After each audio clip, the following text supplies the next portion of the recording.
Alright, good afternoon mga tats. Happy Thursday. So, today mga tats, magano tayo?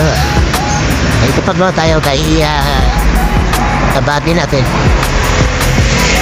Okay, so may tagtag tayo mga accessories kay kabati natin mga tats. So, paggawa natin ng speed wing si kabati para maporma sa ito na po, ginagawa na ang speed wings ni kabady mo. Palagyan natin mga katats ng mga bracket para sa mga fog light. Yan.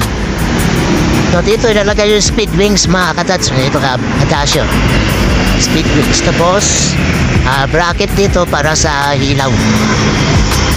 Sa dalawang likod na ilaw. So mga katats, ito yung kalalabasan niya. So dito yung fog light. Tapos dito rin yung isa ka fog. Tapos dito rin yung isa ka dots. Sana all. So bago ang lahat mga ka-touch, bago mag-welding, so kailangan natin ito ang pinaka-importante, kailangan natin tanggalin ang CDI mga ka-touch. Yan ang pinaka-importante.